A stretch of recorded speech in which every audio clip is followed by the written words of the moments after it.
In this video, I'm going to carry on from where I left off. So some of the video, I'm going to be wearing different clothes.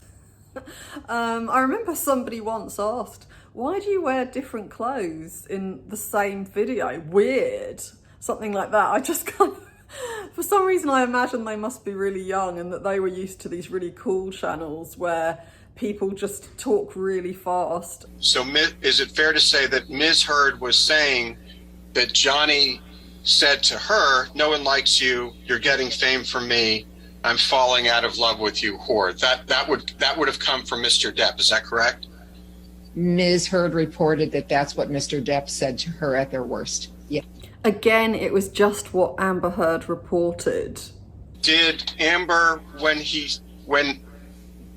Depp told you that Amber had hit him in the jaw, did Amber respond in any way? Did she deny it? Did she admit it? I don't think she denied it, but what I believe from my notes was that she galloped off in a new direction and they continued to talk, and there was no more that Johnny Depp was going to say about what he was reporting. It was more that they started into a fight. I understand this as Amber not taking responsibility. She doesn't want to, and so instead she goes off at a tangent. She tries to distract. And it's so common for people to do this. We all know about politicians who won't answer the question. They just keep changing the subject until the reporter's time runs out. It's really frustrating to watch. And even little kids know how to do that. What have you been eating? Nothing. Are you lying? No. What have you been eating? We have to go to the rock. This one. Excuse me, what have you been eating? Then we have to go back. Then Don't change the subject. What have you been eating? Nothing. Then Are you lying? yeah, let's go there. No, don't change the subject. Yeah. What's around your mouth then? What have you been eating? Nothing. You've got food around your mouth. What is it? And this is a technique that Amber Heard uses again and again. And it seems to me that she may even be using it now on a massive scale.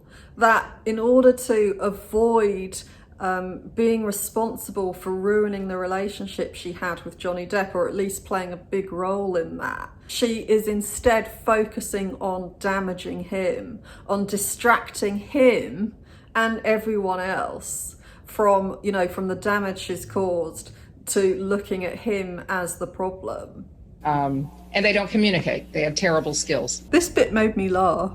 And they don't communicate. They have terrible skills. I don't think my clients would feel very inspired if I said that to them.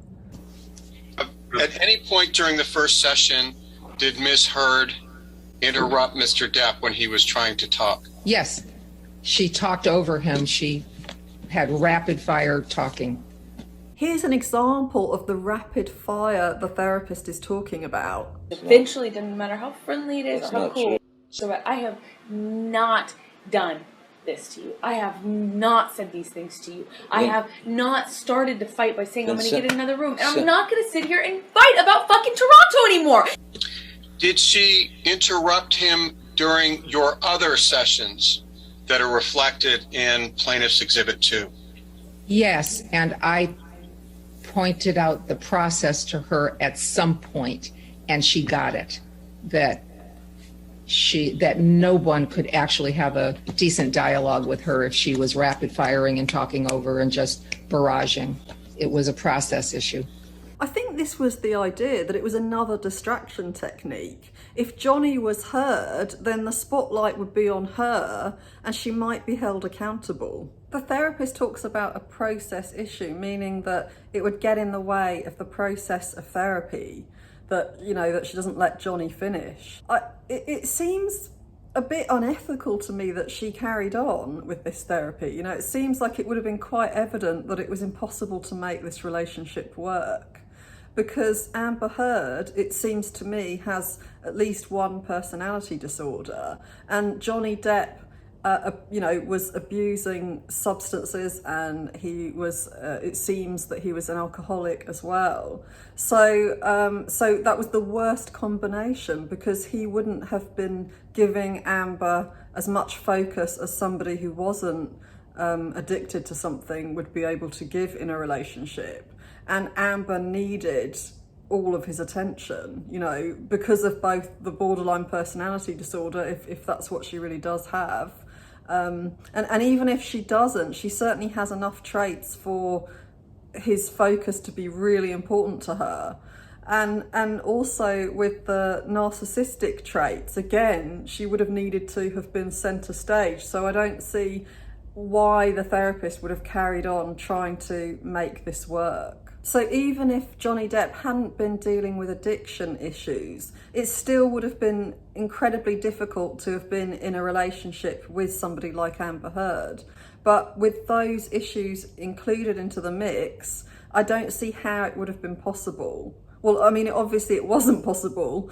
And we can see that not only have they broken up, but there's this ongoing feud between them. I made this video before Dr. Curry's testimony, so Amber Heard hadn't been diagnosed with BPD and histrionic personality disorder at that point. But having heard that diagnosis, I think it's kind of interesting, because I'm talking about the same thing, but I'm talking about it as narcissistic traits. So as I said in a video I posted last year, I thought it was very likely that she had borderline personality disorder, but I also saw traits that I would say were narcissistic traits of narcissistic personality disorder. I am going to talk about histrionic personality disorder in another video, and about what's supposed to be different between that and narcissistic personality disorder. But to summarize, the main difference is that the focus the person is after from people, the attention they want, is any kind of attention. Whereas for a narcissist, it's supposedly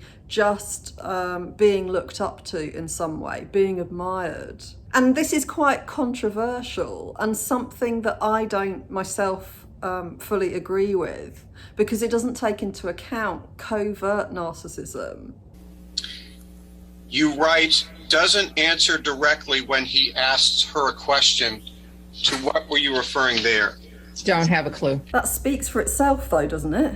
If you dodge the question, you avoid being held accountable. You don't have to deal with the response to what you say. So she deflects again. When you said that she sometimes hits Johnny first because of pride, what did you mean? She was sensitive to feeling disrespected, and a number of other things. And if she felt disrespected, she had come out of her background history feeling that her pride needed to dominate, and she needed to stand up for herself. This is such a common theme when it comes to an abusive person, and the issue isn't just with somebody disrespecting them, it's with them perceiving the other person as disrespecting them. And when someone sees the world in a distorted way, they're not going to be able to see whether someone really does or doesn't respect them anyway. They're not going to question whether they might be making a mistake, whether they might be reading something the wrong way. And this is why they can't say sorry, or if they do, they'll resent you for it, because they will see that as them being disrespected. They can't take criticism. And the words the therapist uses are really important, I think. She had come out of her background history feeling that her pride needed to dominate, and she needed to stand up for herself. To stop yourself from being a victim, you stand up for yourself. And I think Amber Heard did perceive herself to be a victim, and this comes up a lot of times when she's arguing with Johnny Depp about, all the terrible things he's done to her, such as trying to leave when she's throwing things at him. Sometimes maybe she was right to see herself as a victim. If he was being insulting, he was writing insulting texts about her to other people. But I think many times she was wrong to perceive herself in that way, and that she was seeing things through a distorted lens. The problem with seeing yourself as a victim when you're actually the aggressor is that you will then think that when you abuse someone, it's fair enough because you're just defending yourself. And so guilt isn't going to get in the way, or empathy for the other person. You're just going to be fired up and thinking that you need to do more and more in order to protect yourself. And so you can see how that can get out of control when in the first place you're not a victim. She even saw herself as the victim when she was throwing things at him and he was trying to escape her. So, it's impossible with somebody like that, in the moment especially, to reason with them, to explain, actually, I'm the victim here. Look at what you're doing to me. They cannot see things in that way. They've been triggered, they might have been re-traumatized, they're in a different zone, and they're seeing themselves as, as really vulnerable to your attack.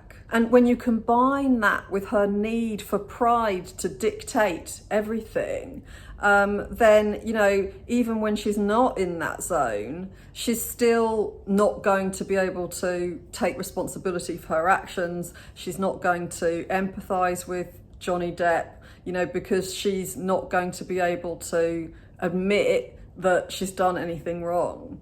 It's so when she said, in terms of physical abuse, that he hits her, a no closed fist means an open hand slap to me.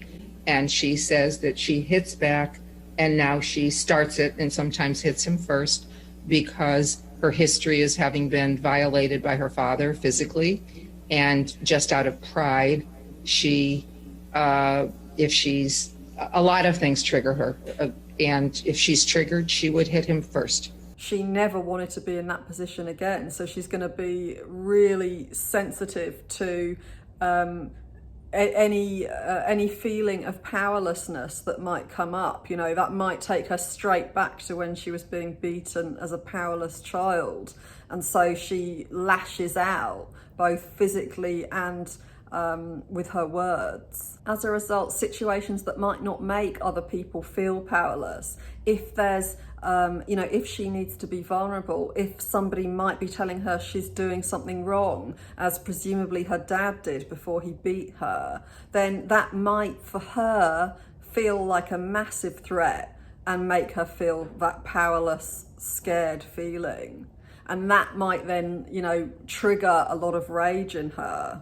It's so when she said, in terms of physical abuse, that he hits her, a no closed fist means an open hand slap to me. The therapist has admitted twice that she heard from Amber that Johnny Depp was violent when he wasn't there, when he wasn't involved in the conversation. It's interesting to me that the therapist hasn't, as far as she's said, ever asked Johnny Depp if this is true. And a shame.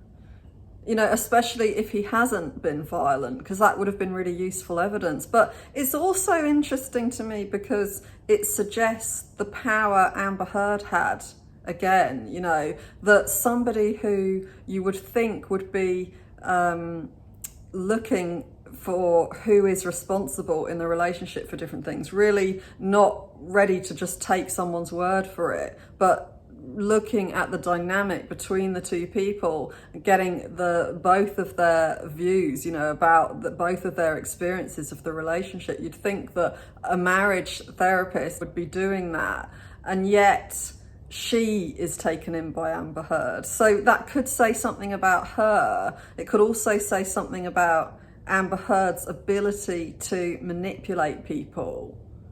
She is an actress. Is she a really good actress? Is she that good that she's just very good at manipulating people? Or is there something else she does as well that sucks people in and makes her seem like the victim? Because it's a big thing to just take someone's word for. My impression of her character from everything I've read from these different witnesses is that she's highly manipulative and that she would be ready to jump on something and exaggerate it, magnify it, make it into something it wasn't, if that was going to suit her argument, and make her look better. And I think that might be what happened. She felt she had to hit him back if he hit her, And so she always did.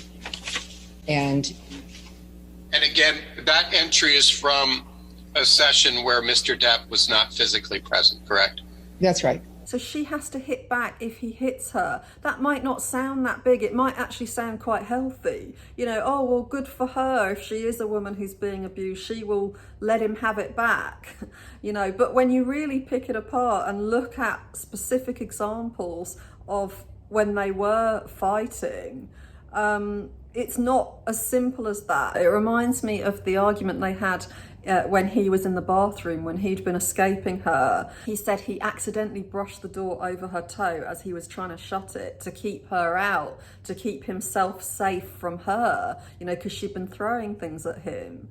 And she didn't perceive that as a mistake, or rather she said later that she accepted it was a mistake, but nevertheless she smashed the door into him and it hit him on the head. And she told him the reason was because it had hurt her foot. That's why she'd done it. So punishment was an immediate first response in her. That's her default position, is I'm ready to punish you, you know, if you're going to try anything. So her believing that it's important to hit back, that's necessary, I don't think it would matter to her if she knew at the time that someone had made a mistake or not. It's all about restoring her pride, you know, that she would have seen herself as disrespected and she needed to put that right. She needed to correct it by letting her pride dominate, you know, as the therapist says. That seems to be exactly spot on. We've had the argument where he is telling her that it's not okay to be physically violent. If he was hitting her, why wouldn't she say something during their arguments? Why wouldn't she point the finger at him and say, well, what about when you hit me? That's her style. That's her pattern, is always wanting to win, always turning everything to being about her and her being the victim. So why wouldn't she have done it here? Is it because he hadn't been violent towards her? And to be fair, it could be that at that point in the relationship he hadn't been, and maybe he was afterwards. You know, I don't want to rule that out. But there are just so many things that point to this being unlikely. It's interesting as well that this makeup company has come forward and said that the product Amber Heard said she was using to cover her bruises was not yet being sold at the time she was married to Johnny Depp.